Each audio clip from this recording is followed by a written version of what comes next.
पुराणों में समय की परिभाषा आधुनिक घड़ी, कैलेंडर या सेकंड मिनट की अवधारणा से पूरी तरह अलग है, क्योंकि वैदिक और पौराणिक ग्रंथों में समय को केवल मापन की इकाई नहीं बल्कि ब्रह्मांड को संचालित करने वाली एक मौलिक शक्ति माना गया है, जिसे काल कहा गया है। और यह काल न तो मनुष्य केंद्रित है और न ही रैखिक, बल्कि यह चेतना, प्रकृति और ब्रह्मांडीय गति से जुड़ा हुआ है। विष्णु पुराण, भागवत पुराण, महाभारत और मनुस्मृति जैसे ग्रंथ स्पष्ट रूप से बताते हैं कि समय स्वयं सृष्टि का कारण, नियंता और संहारक है। अर्थात समय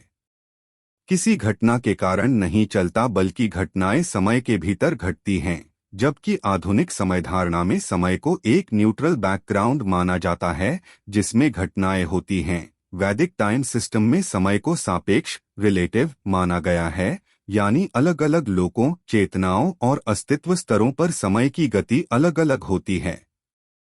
जैसे पृथ्वी पर जो समय एक दिन कहलाता है, वही देवताओं के लिए एक वर्ष के बराबर है। और यह कोई कल्पना नहीं बल्कि स्पष्ट गणनात्मक संरचना है, जिसे मनु, युग, मनवंतर और कल्प जैसे बड़े समयखंडों में विभाजित किया गया है। पुराणों में समय की सबसे छोटी इकाई त्रुटि और निमेष से लेकर सबसे बड़ी इकाई महाकल्प तक दी गई है, जो यह दिखाती है कि वैदिक ऋषियों के पास समय को सूक्ष्म और विराट दोनों स्तरों पर देखने की क्षमता थी। जबकि आधुनिक प्रणाली केवल मानव जीवन की सुविधा के अनुसार बनी है। वैदिक ग्रंथों के अनुसार समय रैखिक नहीं बल्कि चक्रीय है, यानी सृष्टि की उत्पत्ति, विकास, पतन और पुनः उत्पत्ति एक निश्चित चक्र में होती रहती है। इसलिए यहाँ शुरुआत और अंत एब्सोल्यूट नहीं है। जबकि आधुनिक समय धारणा बिग बैंग से शुरू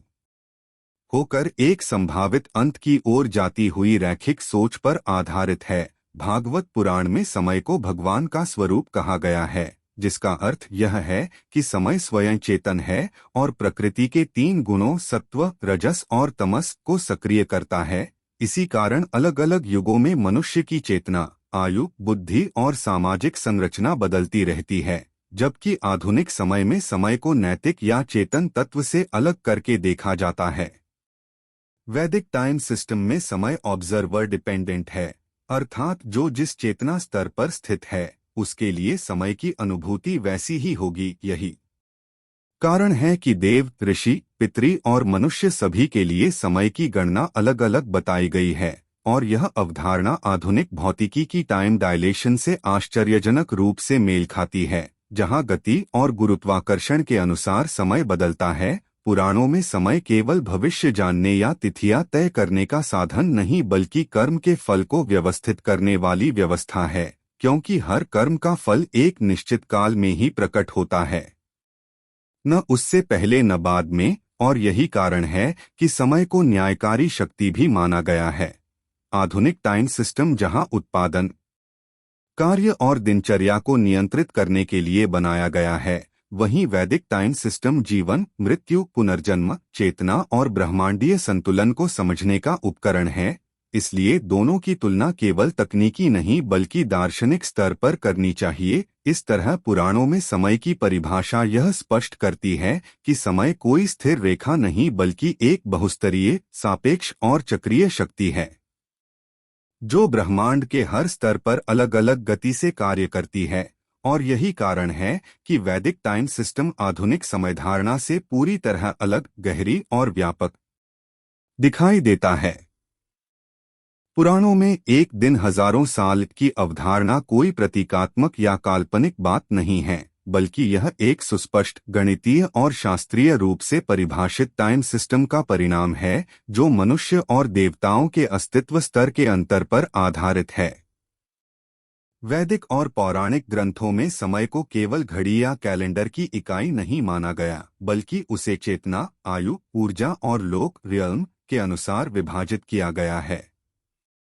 मनुष्य जिस लोक में रहता है वह भूलोक कहलाता है, जबकि देवता स्वर्गलोक या उच्च लोकों में निवास करते हैं। और इन लोकों की प्राकृतिक गति, ऊर्जा प्रवाह और काल का अनुभव एक समान नहीं है।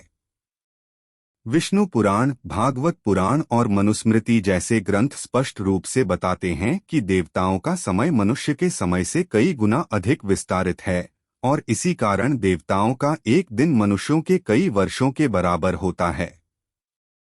शास्त्रों के अनुसार देवताओं का एक दिन और एक रात मिलकर एक दिव्य दिवस बनता है, और यह दिव्य दिवस मनुष्यों के एक वर्ष के बराबर माना गया है, जिसमें 360 मानव वर्ष देवताओं के 360 दिनों के समान होते हैं। इसका सीधा अर्थ यह है कि देवताओं का एक दिन 12 घंटे, मनुष्यों के 360 वर्ष और देवताओं की एक रात भी 360 वर्ष की होती है, जिससे देवताओं का पूरा दिन रात चक्र 720 मानव वर्षों के बराबर हो जाता है। यह गणना मनमानी नहीं है, बल्कि युगों की संरचना से सीधे जुड़ी हुई है, क्योंकि चारों युग सतयुग, त्रेता, द्वापर और कलियुग इन्हीं दिव्य वर्षों के आधार पर मापे गए हैं। उदाहरण के लिए कलियुग की अवधि 1200 दिव्य वर्ष बताई गई है, जो मनुष्य के समय में 1200 4,32,000 वर्ष होती है, और यही कारण है कि कलियुग की वास्तविक लंबाई इतनी अधिक मानी जाती है। इसी तरह त्रेता युग 3000 दिव्य वर्ष, द्वापर युग 2400 दिव्य वर्ष और सतयुग 4000 दिव्य वर्ष का होता है, जिनमें संध्या और संध्यांश जोड़कर कुल अवधि तय की जाती है, और जब इन सबको मानव वर्षों में बदला जाता है तो समय लाखों वर्षों में पहुंच जाता है। इसका अर्थ यह है कि एक दिन हजारों साल कोई अतिशयोक्ति नहीं, बल्कि लोक आधारित टाइम कन्वर्शन सिस्टम है, ठीक उसी तरह जैसे आधुनिक विज्ञान में अलग अलग संदर्भ फ्रेम, रेफरेंस फ्रेम्स में समय अलग अलग गति से चलता है। शास्त्र यह भी बताते हैं कि देवताओं की आयु मनुष्यों से कहीं अधिक होती है, इसलिए उनके लिए समय की इकाई भी बड़ी रखी गई है, क्योंकि समय की अनुभूति जीव की आयु और चेतना के स्तर पर निर्भर करती है। मनुष्य जिसकी औसत आयु कुछ दशकों की है, उसके लिए एक दिन 24 घंटे का है, लेकिन जिन प्राणियों की आयु लाखों वर्षों की है, उनके लिए समय की माप भी उसी अनुपात में विस्तृत हो जाती है। यही कारण है कि पुराणों में एक देवता कई मानव पीढ़ियों को जन्म लेते और समाप्त होते हुए देख सकता है, जबकि उसके लिए यह अवधि केवल कुछ दिनों या वर्षों के समान होती है। यह सिद्धांत केवल देवताओं तक सीमित नहीं है, बल्कि ब्रह्मा, मनु और अन्य उच्च स्तर के अस्तित्वों पर भी लागू होता है, जहां समय और भी अधिक विस्तृत हो जाता है। इस प्रकार मनुष्य और देवताओं के समय में अंतर का शास्त्रीय आधार लोक आयु, चेतना और युग गणना पर आधारित है, न कि किसी कहानी या चमत्कार पर। पुराणों का टाइम सिस्टम हमें यह दिखाता है कि समय कोई सार्वभौमिक स्थिर इकाई नहीं है, बल्कि यह उस स्तर के अनुसार बदलता है जिस स्तर पर जीव अस्तित्व में है, और यही कारण है कि एक ही ब्रह्मांड में मनुष्य के लिए हजारों साल और देवताओं के लिए केवल एक दिन समान रूप से सत्य हो सकता है।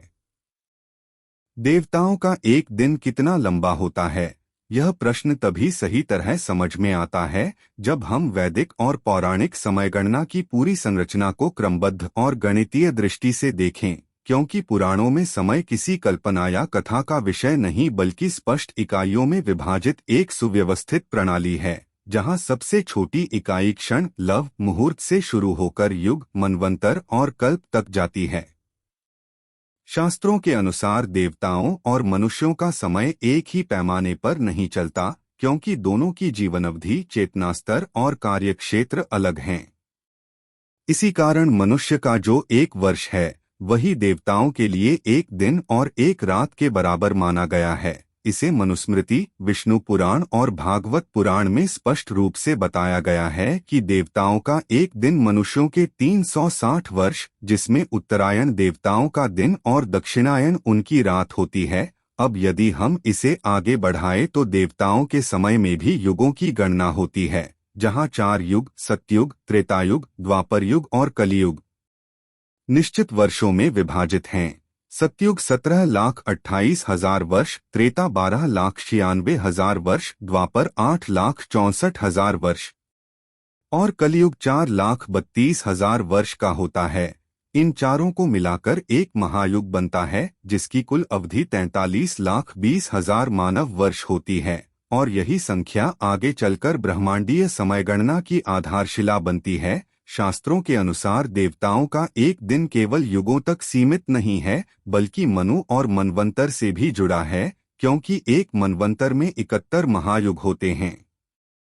यानी 71 43,20,000 30,67,20,000 मानव वर्ष, और प्रत्येक मनवंतर के बीच संध्या और संध्यांश नामक समय जोड़ा जाता है, जिससे यह अवधि और बढ़ जाती है। वर्तमान में हम वैवस्वत मनु के 7वें मनवंतर में रह रहे हैं। यह तथ्य भी पुराणों में दर्ज है। अब जब हम देवताओं के दिन की बात करते हैं तो वास्तव में यह एक छोटे स्तर की दिव्य इकाई है, क्योंकि इससे भी बड़ा स्तर ब्रह्मा का दिन होता है, जिसे कल्प कहा जाता है, जहां एक कल्प में 14 मनवंतर होते हैं। और इस प्रकार ब्रह्मा का एक दिन 4.32 अरब मानव वर्ष के बराबर होता है, जबकि ब्रह्मा की एक रात भी उतनी ही लंबी होती है। यानी सृष्टि और प्रलय की आवृत्ति पूरी तरह समय की इसी दिव्य गणना पर आधारित है। यहाँ ध्यान देने वाली बात यह है कि पुराणों में समय को कभी सीधा रेखीय नहीं माना गया, बल्कि चक्रीय रूप में देखा गया है, जहाँ देवताओं का दिन समाप्त होते ही रात आती है और फिर अगला दिन आरंभ होता है। ठीक वैसे ही जैसे मनुष्य के लिए दिन रात का चक्र चलता है, बस पैमाना अलग है। मनु युग और देवताओं के दिन की यह गणना यह स्पष्ट करती है कि पुराणों में समय किसी कथा को रोचक बनाने का साधन नहीं, बल्कि ब्रह्मांडीय घटनाओं, सृष्टि, प्रलय, चेतना के स्तर और जीवन काल को समझाने का एक सटीक ढांचा है, जो यह दिखाता है कि अलग अलग लोगों और प्राणियों के लिए समय की अनुभूति और माप अलग अलग हो सकती है। और यही कारण है कि देवताओं का एक दिन मनुष्य के हजारों वर्षों के बराबर बताया गया है, जो किसी विरोधाभास का नहीं बल्कि एक उच्चस्तरीय समय प्रणाली का संकेत है। पुराणों और धर्मशास्त्रों में 4 युगों सतयुग, त्रेतायुग, द्वापर युग और कलियुग का समय कोई कल्पनात्मक या मनमाना निर्धारण नहीं है, बल्कि यह एक अत्यंत सुस्पष्ट, गणनात्मक और संरचित टाइम सिस्टम पर आधारित है, जिसे वैदिक गणित, खगोलीय अवलोकन और नैतिक सामाजिक क्षरण के सिद्धांतों से जोड़ा गया है। विष्णु पुराण, भागवत पुराण, मनुस्मृति और सूर्य सिद्धांत जैसे ग्रंथों में स्पष्ट बताया गया है कि समय केवल घड़ी या कैलेंडर नहीं है, बल्कि यह ब्रह्मांडीय नियमों के अनुसार चलता है, जहां प्रत्येक युग की अवधि एक निश्चित अनुपात में तय की गई है। सबसे पहले सतयुग आता है, जिसकी कुल अवधि 4,800 दिव्य वर्ष मानी गई है। त्रेतायुग की 3,600 दिव्य वर्ष, द्वापर युग की 2,400 दिव्य वर्ष और कलियुग की 1,200 दिव्य वर्ष। और यहाँ सबसे महत्वपूर्ण बिंदु यह है कि ये दिव्य वर्ष मानव वर्षों से अलग होते हैं, क्योंकि एक दिव्य वर्ष 360 मानव वर्ष के बराबर माना गया है। इस प्रकार जब इन चारों युगों की अवधि को मानव वर्षों में बदला जाता है, तो सतयुग 4,800 360 17,28,000 वर्ष, त्रेतायुग 3,600 360 12,96,000 वर्ष, द्वापर युग 2,400 360 8,64,000 वर्ष और कलियुग 1,200 360 4,32,000 वर्ष का बनता है। और इन चारों को जोड़ने पर एक पूर्ण चतुर्युग या महायुग की अवधि 43,20,000 मानव वर्ष होती है, जो अपने आप में एक पूर्ण मैथमेटिकल साइकिल है। इन युगों की अवधि केवल समय की लंबाई नहीं दर्शाती, बल्कि धर्म, सत्य, नैतिकता और मानवीय चेतना के क्रमिक ह्रास को भी दर्शाती है, जहां सतयुग में धर्म 4 चरणों में पूर्ण होता है, त्रेता में 3, द्वापर में 2 और कलियुग में केवल 1 चरण शेष रहता है। और यही कारण है कि समय के साथ साथ समाज की संरचना, मानव आयु, स्मरण शक्ति, नैतिक निर्णय और आध्यात्मिक स्तर में भी गिरावट दिखाई जाती है। यह व्यवस्था लिनियर टाइम की तरह नहीं बल्कि प्रोपोर्शनल टाइम मॉडल पर आधारित है, जहां प्रत्येक अगला युग पिछले युग से ठीक एक निश्चित अनुपात में छोटा होता जाता है, यानी 4, 3, 2, 1 का गणितीय अनुपात, जो किसी भी उन्नत टाइम मॉडल का मूल सिद्धांत माना जाता है। इसके अलावा पुराणों में यह भी स्पष्ट किया गया है कि ये युग पृथ्वी की खगोलीय स्थिति, विशेष रूप से सूर्य, चंद्रमा और बृहस्पति की गति से भी जुड़े हुए हैं, जिससे यह संकेत मिलता है कि युगों की गणना केवल धार्मिक नहीं बल्कि एस्ट्रोनॉमिकल ऑब्जर्वेशन पर भी आधारित थी। और यही कारण है कि कलयुग की शुरुआत को महाभारत युद्ध के तुरंत बाद लगभग 3102 ईसा पूर्व से जोड़ा जाता है, जो आधुनिक खगोलशास्त्र की कई गणनाओं से भी आंशिक रूप से मेल खाती है। इस पूरे ढांचे को देखने पर यह स्पष्ट होता है कि 4 युगों का समय किसी कहानी को लंबा करने के लिए नहीं बल्कि ब्रह्मांडीय समय को समझने के लिए बनाया गया था, जहां समय को एक सटीक, दोहराने योग्य और गणनात्मक चक्र के रूप में देखा गया, न कि एक सीधी रेखा की तरह। और यही वैदिक टाइम सिस्टम को आधुनिक टाइम कॉन्सेप्ट से बिल्कुल अलग और कहीं अधिक गहरा बनाता है। पुराणों और वैदिक ग्रंथों में ब्रह्मा का एक दिन और एक रात समय की सबसे विशाल और व्यवस्थित गणना का प्रतिनिधित्व करता है, जिसे केवल प्रतीकात्मक नहीं बल्कि एक स्पष्ट गणितीय टाइम फ्रेमवर्क के रूप में प्रस्तुत किया गया है। विष्णु पुराण, भागवत पुराण, सूर्य सिद्धांत और मनुस्मृति जैसे ग्रंथों में यह बताया गया है कि ब्रह्मा का एक दिन, जिसे कल्प कहा जाता है, कुल 4.32 अरब मानव वर्षों के बराबर होता है और उतनी ही अवधि की एक रात होती है। इस प्रकार ब्रह्मा का एक पूरा दिन रात चक्र 8.64 अरब वर्षों का बनता है। यह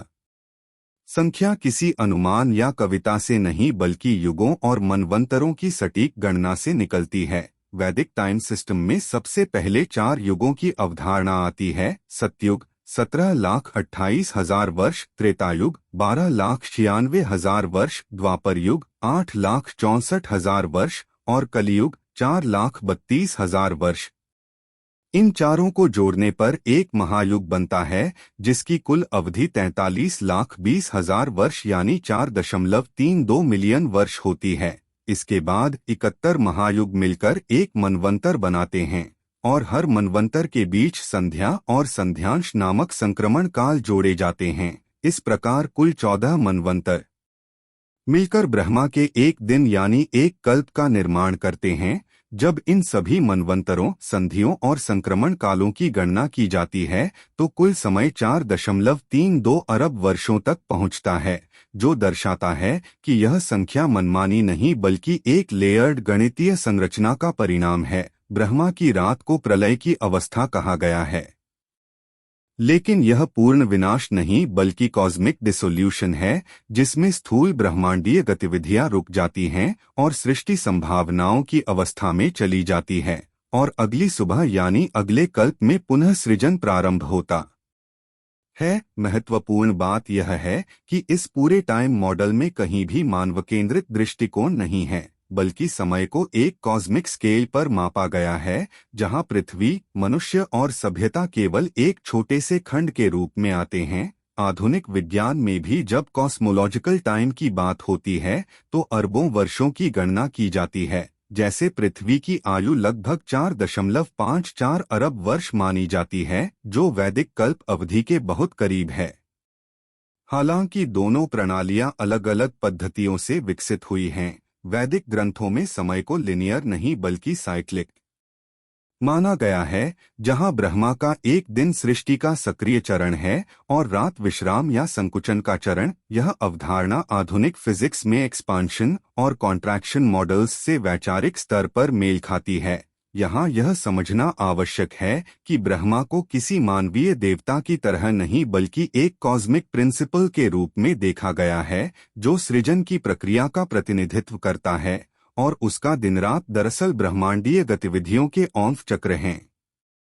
इस तरह 4.32 अरब वर्षों की अवधारणा कोई रहस्यमय या अलंकारिक संख्या नहीं बल्कि एक सुव्यवस्थित टाइम आर्किटेक्चर का परिणाम है, जो यह दिखाती है कि पुराणों में समय को छोटी मानव इकाइयों में नहीं बल्कि पूरे ब्रह्मांड के जीवन चक्र के रूप में परिभाषित किया गया है। और यही कारण है कि वैदिक टाइम सिस्टम आधुनिक घड़ी आधारित समय से पूरी तरह अलग दिखाई देता है, क्योंकि उसका उद्देश्य दैनिक उपयोग नहीं बल्कि सृष्टि की दीर्घकालिक गति को समझाना है। पुराणों में मनु और मनवंतर की अवधारणा समय को समझने की एक अत्यंत व्यवस्थित और तथ्यात्मक प्रणाली प्रस्तुत करती है, जो यह बताती है कि पृथ्वी पर सभ्यता एक सीधी रेखा में आगे नहीं बढ़ती बल्कि निश्चित अंतराल पर पुनः आरंभ होती है, और इसी कारण इसे आधुनिक भाषा में टाइम रीसेट कॉन्सेप्ट कहा जा सकता है। वैदिक और पौराणिक ग्रंथों के अनुसार मनु केवल एक व्यक्ति का नाम नहीं है, बल्कि वह एक पद या भूमिका है, ठीक उसी तरह जैसे आधुनिक समय में राष्ट्रपति या मुख्य न्यायाधीश एक पद होता है, और प्रत्येक मनु अपने अपने काल में मानव समाज, कानून, सामाजिक संरचना और नैतिक व्यवस्था की स्थापना करता है। प्रत्येक मनु का शासनकाल मनवंतर कहलाता है, और एक मनवंतर की अवधि 71 महायुगों के बराबर मानी गई है, जहां एक महायुग 4 युगों सतयुग, त्रेतायुग, द्वापर युग और कलियुग का पूर्ण चक्र होता है। यदि गणना की जाए तो एक महायुग की अवधि लगभग 43,20,000 वर्ष होती है, और इस प्रकार एक मनवंतर की कुल अवधि लगभग 30,67,00,000 वर्ष के आसपास बैठती है। पुराणों में स्पष्ट उल्लेख मिलता है कि एक ब्रह्मा के एक दिन में कुल 14 मनवंतर होते हैं, और हर मनवंतर के अंत में पृथ्वी पर बड़े स्तर पर प्राकृतिक और सभ्यतागत परिवर्तन होते हैं, जिनमें जलवायु परिवर्तन, भूगर्भीय हलचल, समुद्र का स्तर बदलना, प्रलय जैसी घटनाएं और मानव समाज की संरचना का पूर्ण रूप से बदल जाना शामिल है। इसे प्रतीकात्मक कथा मानने की बजाय यदि वैज्ञानिक दृष्टि से देखा जाए तो यह अवधारणा आधुनिक भूविज्ञान और सभ्यता अध्ययन से काफी मेल खाती है, क्योंकि विज्ञान भी यह मानता है कि पृथ्वी पर कई बार सामूहिक विलुप्तियां हुई हैं, जिनमें डायनासोर जैसी उन्नत प्रजातियां समाप्त हो गईं और नई प्रजातियां विकसित हुईं। पुराणों में प्रत्येक मनवंतर के बाद नए मनु का आगमन यह संकेत देता है कि पुराने सामाजिक नियम, ज्ञान प्रणालियां और जीवन पद्धतियां समाप्त हो जाती हैं और नई परिस्थितियों के अनुसार नए नियम बनाए जाते हैं, जिसे आज के शब्दों में सिविलाइजेशनल रीसेट कहा जा सकता है। वर्तमान काल को वैवस्वत मनु का मनवंतर माना गया है, जो 7वां मनवंतर है, और इससे पहले 6 मनवंतर पूरे हो चुके हैं, जिनके बारे में पुराणों में अलग अलग मनुओं के नाम, उनके वंश, ऋषि, देवता और समाज व्यवस्था का वर्णन मिलता है। यह विचार अत्यंत महत्वपूर्ण है कि मनवंतर के बदलने का अर्थ पृथ्वी का पूरी तरह नष्ट हो जाना नहीं है, बल्कि यह एक क्रमिक और नियंत्रित परिवर्तन है, जहां पुरानी सभ्यता के अवशेष किसी न किसी रूप में नए युग में प्रवेश करते हैं, ठीक वैसे ही जैसे आधुनिक सभ्यताओं के नीचे प्राचीन सभ्यताओं के अवशेष पाए जाते हैं। टाइम रीसेट कॉन्सेप्ट का सबसे महत्वपूर्ण पक्ष यह है कि समय को अनंत और चक्रीय माना गया है, न कि एक बार शुरू होकर हमेशा के लिए समाप्त हो जाने वाली प्रक्रिया के रूप में, और इसी कारण पुराणों में भविष्य, अतीत और वर्तमान को एक ही व्यापक ढांचे में देखा गया है। मनु और मनवंतर की यह प्रणाली यह भी स्पष्ट करती है कि मानव इतिहास केवल कुछ हजार वर्षों का नहीं बल्कि करोड़ों वर्षों में फैला हुआ है, और वर्तमान मानव सभ्यता उस दीर्घ समयचक्र का केवल एक छोटा सा चरण है। इस दृष्टिकोण से देखने पर यह समझ आता है कि पुराणों में वर्णित समय की लंबी गणनाएं केवल कल्पना नहीं बल्कि ब्रह्मांडीय और पृथ्वीस्तरीय परिवर्तनों को समझने का एक गहन प्रयास हैं, जो आधुनिक विज्ञान द्वारा माने गए ice age cycles, mass extinction events और जियोलॉजिकल टाइम स्केल्स से गहरा साम्य रखती हैं, और यही कारण है कि मनवंतर और टाइम रीसेट कॉन्सेप्ट को पुराणों की सबसे वैज्ञानिक और तार्किक समय संरचनाओं में गिना जाता है। पुराणों में समय की अवधारणा को अगर सही अर्थों में समझा जाए तो यह आधुनिक लिनियर टाइम यानी सीधी रेखा में आगे बढ़ने वाले समय से बिल्कुल अलग दिखाई देती है, क्योंकि वैदिक और पौराणिक दर्शन में समय को एक चक्र के रूप में देखा गया है, जिसे साइक्लिक टाइम कहा जाता है, जहां सृष्टि का आरंभ, विकास, पतन और पुनः सृष्टि का निर्माण एक निश्चित नियम और गणितीय संरचना के अंतर्गत बार बार घटित होता रहता है। विष्णु पुराण, भागवत पुराण, ब्रह्मांड पुराण और सूर्य सिद्धांत जैसे ग्रंथों में स्पष्ट रूप से बताया गया है कि समय न तो एक बार शुरू होकर समाप्त हो जाने वाली चीज है और न ही इसका कोई अंतिम बिंदु है, बल्कि यह अनंत चक्रों में विभाजित है, जिसे सृष्टि, स्थिति और प्रलय के 3 मूल चरणों में समझा जाता है। आधुनिक इतिहास लेखन समय को एक सीधी रेखा की तरह देखता है, जिसमें अतीत पीछे छूट जाता है, वर्तमान क्षणिक होता है और भविष्य अभी आया नहीं होता। लेकिन पुराणों में समय को ब्रह्मांडीय प्रक्रिया का हिस्सा माना गया है, जहां वही घटनाएं अलग अलग स्तरों पर, अलग अलग कालखंडों में, अलग अलग चेतना अवस्थाओं में दोहराई जाती हैं। यही कारण है कि पुराणों में कई बार एक जैसी घटनाओं, अवतारों और युद्धों के अलग अलग विवरण मिलते हैं, जिन्हें विरोधाभास नहीं बल्कि टाइम लूप का संकेत माना गया है। वैदिक दर्शन के अनुसार समय स्वयं ब्रह्मा की शक्ति है, जिसे काल कहा गया है, और यही काल सृष्टि का निर्माण भी करता है और उसी में उसका विलय भी होता है। इसलिए यहाँ समय किसी मनुष्य या पृथ्वी केंद्रित अनुभव तक सीमित नहीं है, बल्कि यह पूरे ब्रह्मांड की गति से जुड़ा हुआ है। युग प्रणाली इसका सबसे स्पष्ट उदाहरण है, जहां सतयुग, त्रेता, द्वापर और कलयुग एक निश्चित क्रम में आते हैं और फिर पुनः सतयुग से चक्र शुरू होता है, जिसे महायुग कहा जाता है। और जब हजारों महायुग पूरे हो जाते हैं तो ब्रह्मा का एक दिन समाप्त होता है, जिसके बाद ब्रह्मांडीय विश्राम और पुनः सृष्टि का चक्र आरंभ होता है। यह पूरी संरचना यह दिखाती है कि समय किसी सीधी रेखा की तरह आगे बढ़कर समाप्त नहीं हो जाता, बल्कि एक पहिए की तरह घूमता रहता है, जहां हर चक्र अपने भीतर सृष्टि के बीज को समाहित किए रहता है। पुराणों में टाइम लूप थ्योरी का एक महत्वपूर्ण पहलू यह भी है कि चेतना के स्तर बदलने पर समय का अनुभव भी बदल जाता है। जैसे देवताओं, मनुष्यों और ब्रह्मांडीय सत्ता के लिए समय की गति अलग अलग है, लेकिन फिर भी सभी एक ही कालचक्र के भीतर कार्य कर रहे होते हैं। आधुनिक भौतिकी में भी अब यह स्वीकार किया जा रहा है कि समय पूर्ण रूप से लिनियर नहीं है, बल्कि ब्रह्मांड के स्तर पर यह स्थान, ऊर्जा और पर्यवेक्षक पर निर्भर करता है, जो किसी हद तक वैदिक साइक्लिक टाइम कॉन्सेप्ट से मेल खाता है। पुराणों का टाइम लूप थ्योरी यह बताता है कि ब्रह्मांड किसी एक दिशा में अंधाधुंध नहीं बढ़ रहा, बल्कि एक संतुलित, नियमबद्ध और दोहराव वाली प्रक्रिया के अंतर्गत संचालित हो रहा है, जहां विनाश का अर्थ अंत नहीं बल्कि पुनर्निर्माण की तैयारी है। और यही कारण है कि पुराणों में समय को भय या हानि के रूप में नहीं बल्कि परिवर्तन और निरंतरता के रूप में देखा गया है। इस दृष्टिकोण से देखा जाए तो पौराणिक समयचक्र केवल धार्मिक विश्वास नहीं बल्कि एक गहन दार्शनिक और ब्रह्मांडीय मॉडल है,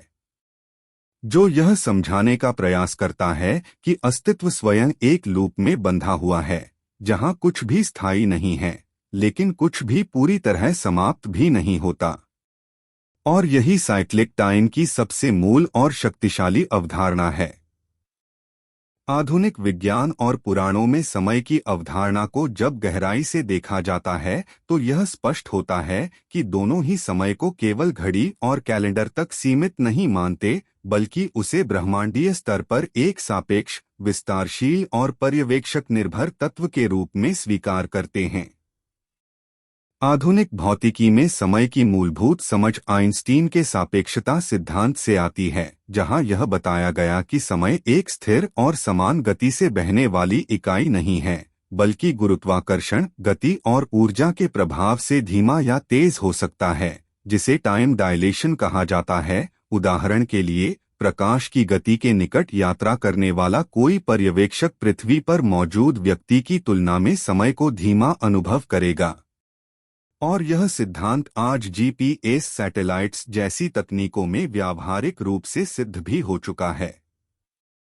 इसी प्रकार पुराणों में समय को एब्सोल्यूट नहीं बल्कि रिलेटिव माना गया है, जहां मनुष्य, देवता, पितृ और ब्रह्मांडीय स्तर पर समय की गति अलग अलग बताई गई है, और यह अंतर किसी कथा के रूप में नहीं बल्कि गणनात्मक ढांचे में प्रस्तुत किया गया है। आधुनिक विज्ञान का बिग बैंग सिद्धांत बताता है कि समय, स्थान और पदार्थ की उत्पत्ति लगभग 13.8 अरब वर्ष पहले एक अत्यंत सघन अवस्था से हुई, जहां समय स्वयं उस प्रारंभिक क्षण से पहले परिभाषित नहीं किया जा सकता था। यह अवधारणा पुराणों की उस सोच से मेल खाती है जिसमें कहा गया है कि सृष्टि के आरंभ में अव्यक्त अवस्था थी और समय चक्र के रूप में प्रकट होता है, न कि सीधी रेखा के रूप में।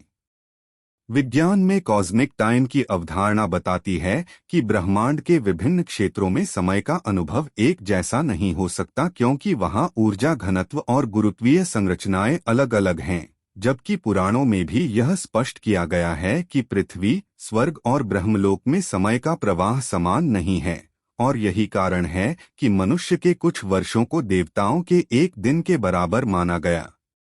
आधुनिक खगोलशास्त्र यह स्वीकार करता है कि ब्रह्मांड निरंतर विस्तार कर रहा है, और इस विस्तार के साथ समय और स्थान का ताना-बाना भी बदलता रहता है। जबकि पुराणों में समय को चक्रीय इसलिए कहा गया क्योंकि सृष्टि, स्थिति और प्रलय एक निश्चित क्रम में बार बार घटित होते हैं, जिससे यह संकेत मिलता है कि समय केवल आगे बढ़ने वाली रेखा नहीं बल्कि पुनरावृत्ति करने वाला ढांचा भी हो सकता है।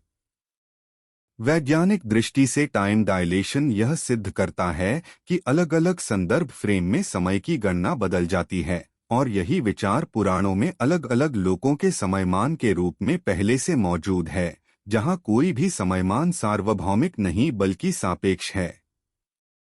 बिग बैंग के बाद ब्रह्मांडीय विकास, तारों का जन्म और विनाश, आकाशगंगाओं का निर्माण और विलय यह दर्शाता है कि ब्रह्मांडीय समय मानव इतिहास से असंख्य गुना बड़ा है, और इसी विशाल समयमान को पुराणों में कल्प, युग और मनवंतर जैसी इकाइयों में व्यक्त किया गया है ताकि मानव बुद्धि उस पैमाने को समझ सके। इस तुलना से यह स्पष्ट होता है कि आधुनिक विज्ञान और पुराणों के समय सिद्धांत एक दूसरे के विरोधी नहीं हैं, बल्कि दोनों अलग भाषा और पद्धति में एक ही मूल सत्य की ओर संकेत करते हैं कि समय कोई स्थिर, एकसा बहने वाली इकाई नहीं है, बल्कि ब्रह्मांड की संरचना, ऊर्जा और चेतना के साथ गहराई से जुड़ा हुआ एक सापेक्ष और बहुआयामी तत्व है। टाइम इतना फ्लेक्सिबल क्यों दिखता है?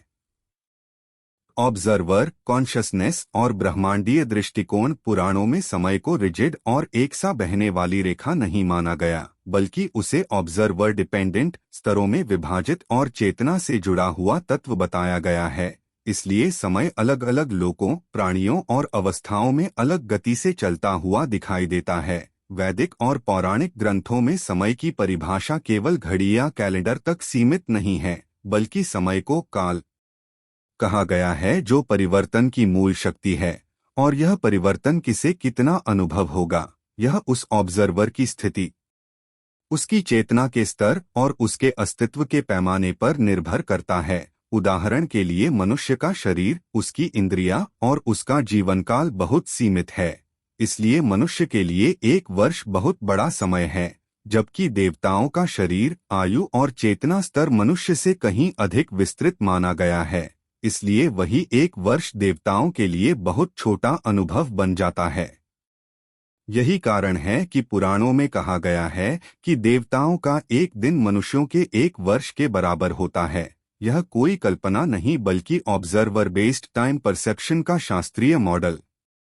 है, जहां समय की माप उस सत्ता की आयु, ऊर्जा और चेतना के अनुपात में बदल जाती है। इसी विचार को और गहराई से समझें तो पुराण यह स्पष्ट करते हैं कि समय स्वयं स्वतंत्र वस्तु नहीं है, बल्कि ब्रह्मांडीय गतिविधियों से जुड़ा हुआ है। सूर्य की गति, ग्रहों की चाल, युगों का परिवर्तन, मनवंतर का क्रम, ये सभी काल के अलग अलग स्तर हैं, और हर स्तर पर समय का प्रवाह अलग महसूस होता है। यहाँ चेतना का अर्थ केवल सोचने की क्षमता नहीं, बल्कि अस्तित्व की वह अवस्था है जहाँ अनुभव बनता है, क्योंकि बिना ऑब्जर्वर के समय का कोई अनुभव नहीं होता। यही कारण है कि सृष्टि से पहले समय को अव्यक्त कहा गया है, और सृष्टि के प्रकट होते ही काल सक्रिय होता है। आधुनिक विज्ञान में भी यह सिद्धांत सामने आता है कि समय एब्सोल्यूट नहीं है, बल्कि ऑब्जर्वर और फ्रेम ऑफ रेफरेंस पर निर्भर करता है, जिसे रिलेटिविटी में टाइम डायलेशन कहा जाता है, जहां तेज गति या अधिक गुरुत्वाकर्षण में समय धीमा हो जाता है। यह वही बात है जो पुराण प्रतीकात्मक नहीं बल्कि संरचनात्मक रूप से कहते हैं कि अलग अलग लोकों में समय की गति अलग है। पौराणिक दृष्टिकोण में ब्रह्मांड एक बहुस्तरीय संरचना है जहां भूरलोक, भुवरलोक, स्वरलोक, महरलोक, जनलोक, तपोलोक और सत्यलोक जैसे स्तर बताए गए हैं और हर लोक का समयमान अलग है। इसलिए जब कोई ऋषि या देवता किसी अन्य लोक में जाता है और वापस आता है तो उसे लगता है कि बहुत कम समय बीता, जबकि पृथ्वी पर सदियां गुजर चुकी होती हैं। यह टाइम ट्रैवल की कहानी नहीं बल्कि ऑब्जर्वर डिपेंडेंट टाइम फ्लो का परिणाम है। इसके साथ ही पुराण यह भी बताते हैं कि समय केवल बाहरी नहीं बल्कि आंतरिक भी है। ध्यान, तपस्या और समाधि की अवस्था में साधक को समय का अनुभव बदलता हुआ दिखता है। जहां घंटों की साधना कुछ क्षण जैसी लगती है या कुछ क्षण अनंत जैसे अनुभव होते हैं, जिससे स्पष्ट होता है कि चेतना का स्तर बदलते ही समय की अनुभूति भी बदल जाती है। इसी कारण पुराणों में समय को चक्राकार बताया गया है, जहां सृष्टि, स्थिति और प्रलय बार बार होते हैं, क्योंकि यदि समय रिजिड और लिनियर होता तो पुनरावृत्ति संभव नहीं होती। लेकिन चक्रीय समय में ऑब्जर्वर और ब्रह्मांड दोनों के स्तर बदलते रहते हैं, जिससे समय फ्लेक्सिबल दिखाई देता है। अंततः पुराणों का यह दृष्टिकोण यह बताता है कि समय कोई स्थिर बहने वाली नदी नहीं बल्कि अनुभव की एक परत है, जो जितनी सीमित चेतना में देखी जाए उतनी कठोर लगती है और जितनी व्यापक चेतना से देखी जाए उतनी ही लचीली और बहुआयामी दिखाई देती है। इसलिए पुराणों में समय का फ्लेक्सिबल होना किसी भ्रम या कथा का परिणाम नहीं बल्कि ऑब्जर्वर, कॉन्शियसनेस और ब्रह्मांडीय संरचना के गहरे शास्त्रीय विश्लेषण का निष्कर्ष है। पुराणों में वर्णित समय की अवधारणा को केवल प्रतीकात्मक या धार्मिक कल्पना कहकर खारिज करना वैदिक साहित्य की गहराई को न समझने के बराबर है, क्योंकि जब हम इन ग्रंथों में दिए गए समयमानों, गणनाओं और संरचनाओं का विश्लेषण करते हैं तो स्पष्ट होता है कि यह एक सुव्यवस्थित, गणितीय और ब्रह्मांडीय दृष्टिकोण पर आधारित प्रणाली है, न कि केवल रूपक। उदाहरण के लिए 4 युगों का अनुपात 4-3-2 एक केवल नैतिक गिरावट का संकेत नहीं देता बल्कि एक सटीक गणितीय संरचना है, जहां कुल 4,320,000 वर्षों का महायुग बनाया गया है और यही संख्या आगे ब्रह्मा के एक दिन में 1000 महायुग जोड़कर 4.32 अरब वर्षों तक पहुंचती है, जो आधुनिक खगोल विज्ञान द्वारा माने गए पृथ्वी की आयु और सौर मंडल के विकासकाल से आश्चर्यजनक रूप से मेल खाती है। इसी प्रकार मनवंतर प्रणाली, जिसमें 71 महायुगों के बाद एक मनु परिवर्तन होता है, यह दर्शाती है कि पुराण मानव सभ्यता को एक स्थिर, रैखिक प्रक्रिया नहीं मानते बल्कि उसे चरणबद्ध, पुनर्गठित और रीसेट होने वाली प्रक्रिया के रूप में देखते हैं, जो आधुनिक भूविज्ञान में पाए जाने वाले मास एक्सटिंक्शन, आइस एजेस और एवोल्यूशनरी रीसेट्स की अवधारणा से तार्किक साम्य रखती है। देवताओं के एक दिन को 360 मानव वर्षों के बराबर बताना यह स्पष्ट करता है कि समय की गति पर्यवेक्षक पर निर्भर है, ठीक उसी तरह जैसे आधुनिक भौतिकी में रिलेटिविटी सिद्धांत यह बताता है कि समय कोई सार्वभौमिक स्थिर इकाई नहीं है बल्कि गति, गुरुत्वाकर्षण और फ्रेम ऑफ रेफरेंस के अनुसार बदलता है। पुराणों में समय को काल कहा गया है, जिसे स्वयं ब्रह्मांडीय शक्ति माना गया है, और यह विचार कि काल स्वयं सृष्टि को नियंत्रित करता है आधुनिक कॉस्मोलॉजी के उस निष्कर्ष से मेल खाता है जहां समय और स्थान को स्पेस टाइम के रूप में एक ही ताने बाने का हिस्सा माना जाता है। इसके अतिरिक्त पुराणों का साइक्लिक टाइम मॉडल, जिसमें सृष्टि, स्थिति और प्रलय के चक्र बार बार चलते हैं, आज के ऑसिलेटिंग यूनिवर्स, साइक्लिक कॉस्मोलॉजी और बिग बैंग, बिग क्रंच जैसे सिद्धांतों से वैचारिक समानता रखता है, जबकि लिनियर टाइम की धारणा केवल मानवीय अनुभव तक सीमित है। यह भी महत्वपूर्ण है कि पुराणों में समय को केवल घड़ी या कैलेंडर से नहीं मापा गया बल्कि चेतना, कर्म और ब्रह्मांडीय घटनाओं से जोड़ा गया है, जो यह दर्शाता है कि वैदिक दृष्टिकोण में समय भौतिक और दार्शनिक दोनों स्तरों पर कार्य करता है। इसलिए जब इन सभी गणनाओं, अनुपातों, चक्रों और अवधारणाओं को एक साथ देखा जाता है तो यह निष्कर्ष निकलता है कि पुराणों का समय सिद्धांत न तो केवल प्रतीकात्मक है और न ही अंधविश्वास पर आधारित, बल्कि यह एक प्राचीन वैज्ञानिक ढांचा है जिसे उस युग की भाषा और सांस्कृतिक संदर्भ में प्रस्तुत किया गया। और आज का आधुनिक विज्ञान उसी सत्य तक अलग शब्दावली और उपकरणों के माध्यम से पहुंचने का प्रयास कर रहा है, जिससे यह स्पष्ट होता है कि पुराणों का टाइम कॉन्सेप्ट केवल धार्मिक आस्था नहीं बल्कि गहरी ब्रह्मांडीय समझ का परिणाम है।